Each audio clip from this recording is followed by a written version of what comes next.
Shout loud sa lahat ng mga nanonood sa video na to ngayon. Shout loud!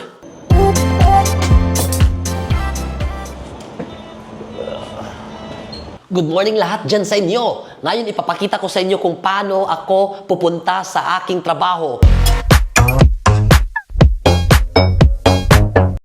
Anong mga transportation ang gagamitin ko galing sa house papunta sa trabaho ko. Okay guys, let's go! Weekend kasi ngayon guys. Today papunta ko sa work. Ayan, medyo wala maraming tao. Ayan na, may train na. Sasakay ako sa train na to. Ayan. Ang tram ay isa sa mga pangunahing transportasyon dito sa Berlin.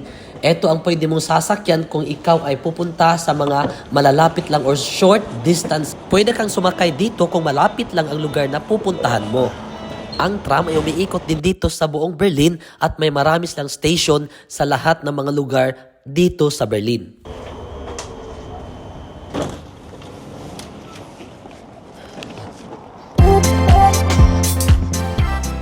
So ayan, bumaba na ako sa tram, papunta na ako sa S-Bahn.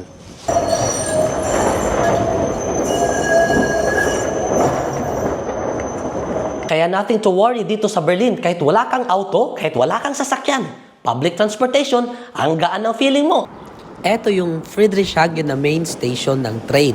Dito kami bumababa at saka sumasakay ng tram papunta sa bahay namin pag uuwi kami. Diyan sa taas naman ng Friedrichshagen train station, diyan dumadaan at diyan kami sumasakay ng S-Bahn, yung train na tinatawag nilang Strassenbahn dito sa Germany. So ayan guys, dito ako sa Friedrichshagen at dito ako mag-aantay ng train papunta ng mga ibang station. Tapos pagdating ko doon, sasakay na naman ako ng isa pang train, yung tinatawag nilang Ringbahn. Itong Ringbahn, ito yung umiikot sa buong Berlin. Kasi yung Berlin may ABC na zone. So, ang Ringbahn, in between siya sa A at sa B, siya yung umiikot sa sa buong syudad ng Berlin. So, yun sasakay ako doon, tapos bababa naman ako, sasakay naman ng isang train ulit papuntang Listerfelde Ost. Tapos doon sasakay na naman ng bus. Yung work ko kasi around 1 hour and 30 minutes yung ride. Ayan na guys. Ang train na ito ang sasakyan. Rest, daming fry, daming off mag-weekend kasi. So ayun, papuntang Spandau. Sasakay ako dito. Ayan. So, kita mo, ako lang mag-isa sa area na to. Ako lang mag-isa, walang katao-tao kasi nga weekend. Ito maganda dito sa Berlin pag weekend at saka early in the morning, wala masyadong tao. Dito kasi sa Europe, lalo na dito sa Germany, pag weekend ang mga tao, papahinga, pupunta na yan kung kahit saan, lalo na yung may mga bata, pupunta na yan sila sa mga Spielplatz or sa mga playground. Ang dami kasi natin mga playground dito na pwede sa mga bata. Or pupunta sila sa lake, doon mag-enjoy sila sa tubig, or yung iba maliligo, lalo na pag summer na, kasi malapit na summer ngayon, malapit ng uminit dito sa amin. Medyo warm na nga yung weather, kaya nga yung jacket ko, kung napansin nyo, hindi na masyadong makapal. Doon sa Ostkreuz, isang malaking station yan na kung saan ang mga transfer ng mga tao sa ibang train na naman papunta sa ibang mga destination or sa ibang mga station. At dyan sa Ostkreuz, meron din tayong tinatawag na regional train. So, may mga regional train na dumadaan dyan. Pwede ka dun sasakay kung gusto mong pupunta sa ibang mga cities dito sa Germany. Ayan guys, Ostkreuz na tayo. So, bababa tayo dito.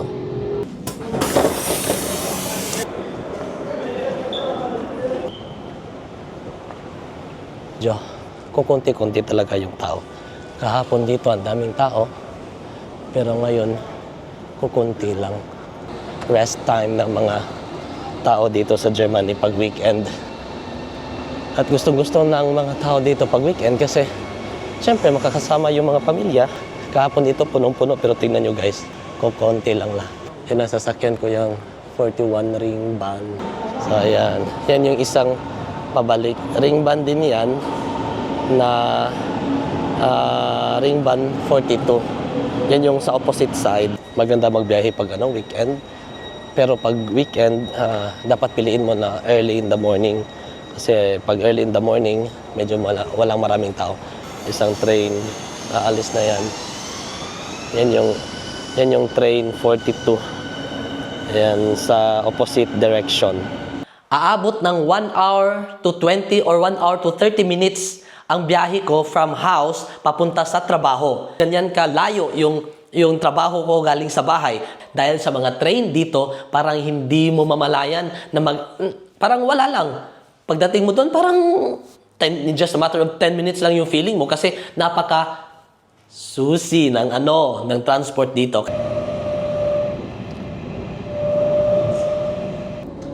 Ayan guys, baka napansin nyo kung bakit dalawa-dalawa yung bag ko na dinadala ko. Ayan may isa sa harap at saka yung isa sa likuran na pack bag.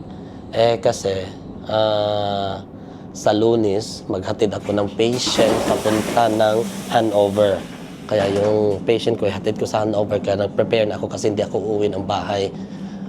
Ang kagandahan dito kung papunta ko sa trabaho ko, merong malaking lake dito sa gitna ng Berlin, sa gitna ng syudad. Ang ganda tignan.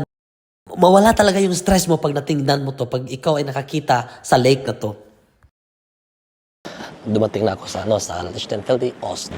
Dito, bumaba ako at sasakay ako ng bus.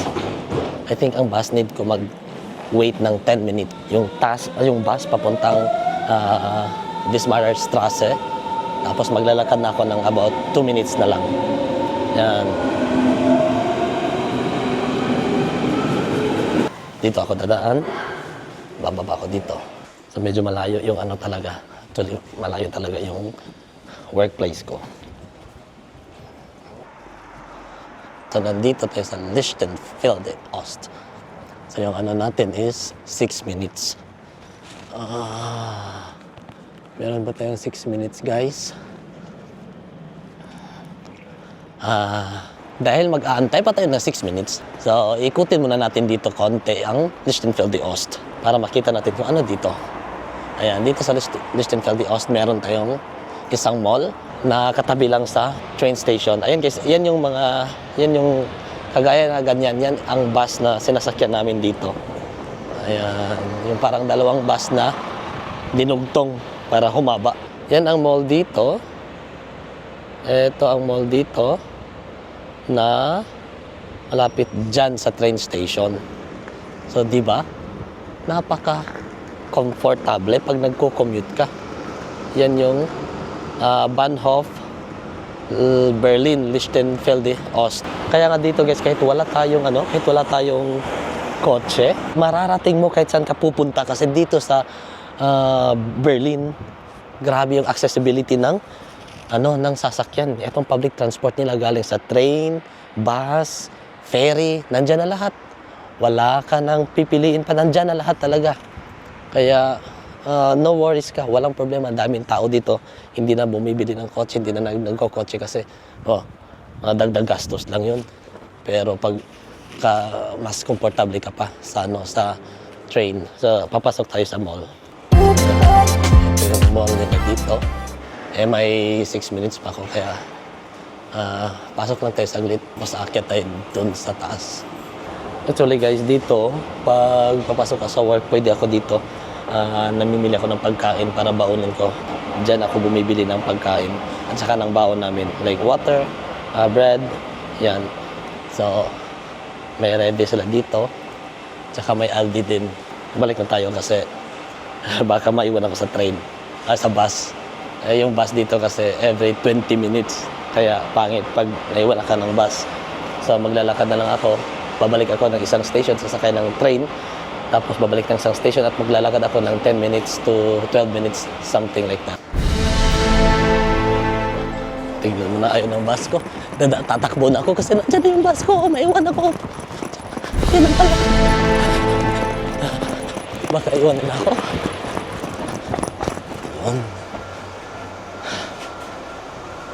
Ay, buti na lang. Nabutan ko. Muntik nang naiwan, oh. Ay, naka.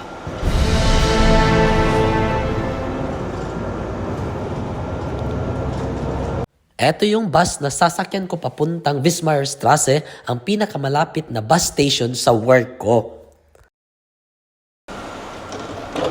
Ayan. Yun ang final station ko sa bus. So, ngayon, nandyan lang yung work ko. Hindi pala 2 minutes, mga 1 minute lang yan. Galing dito sa bus station. So, yung house na yan, no? Diyan sa may crossing, yung pangalawa, kasunod sa house na yan. Yun na yung workplace ko. Kaya ito yung tinatawag na Wismarstrasse na crossing sa may Lindenstrasse. At saka kung saan yung workplace ko. Ipapakita ko sa inyo yan, no? Iikot ko yung camera. Yan yung ayan. So,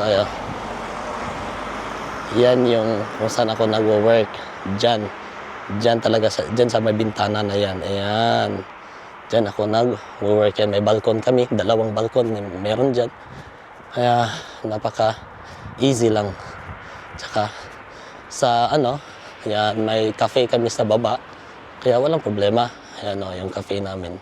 Maganda yung cafe namin dyan. Tsaka may pa-flowers pa. Yan guys. May pa-flowers pa tayo guys. Ayan na. Ayan, sige. Lakad tayo.